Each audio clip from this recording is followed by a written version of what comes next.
Let's talk about progress.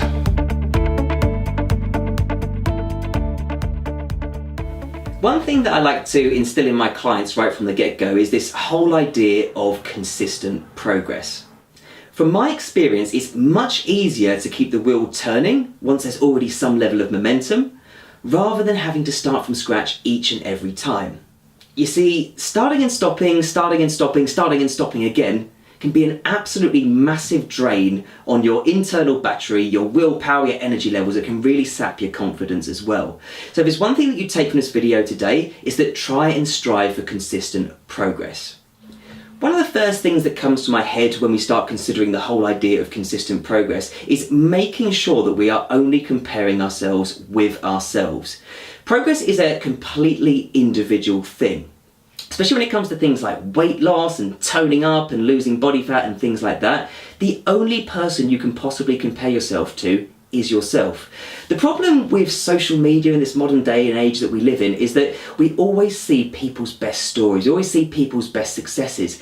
People will only post the good stuff. What they don't post is all the stuff in between, the bits that got them there in the first place. So we're only really ever seeing the tip of the iceberg in most people's lives. But when we're only comparing ourselves to the tip of the iceberg rather than everything underneath, it can make us feel pretty terrible. So it can really actually sap our motivation, make us feel bad about ourselves and make us feel like we're not progressing at the right rate.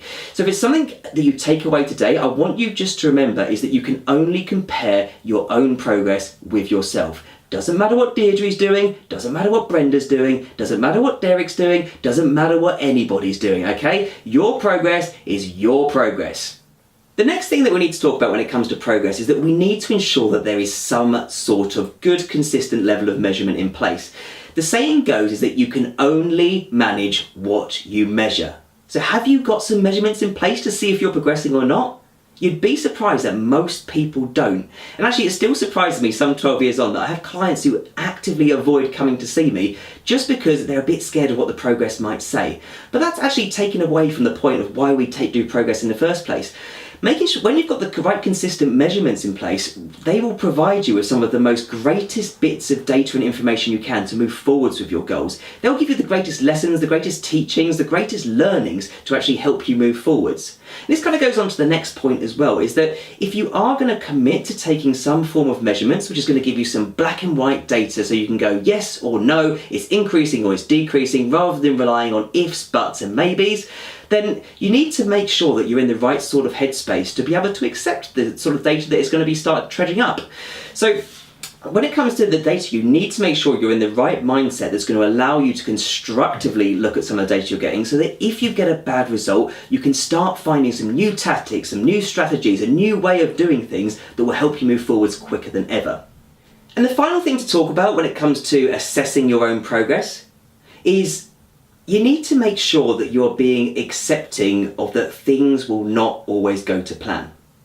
You can be on the best exercise program, you can be on the best nutritional regime there is, but other things are going to get in the way. Stress, sleep, arguments with spouses, work, all these sorts of things as well. These areas will dramatically impact the plan that you're following, which means that you may not always get the results that you're expecting. It doesn't mean the plan's wrong, it just means that you can start looking at ways and strategies that you can start addressing some of the other areas in your life that may be impacting things. But we can't always strive for excellent progress, especially if there's a lot going on in the background.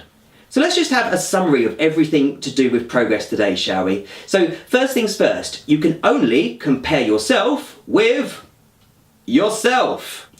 Number 2, you need to have some sort of measurement in place if you're going to start tracking progress properly. I don't care what your measurements are going to be. It can be the scale, it can be some body fat calipers, you can start assessing your mood, your sleep, all these sorts of things. It doesn't matter, but make sure you've got something to measure if you're going to start holding yourself accountable to get consistent progress.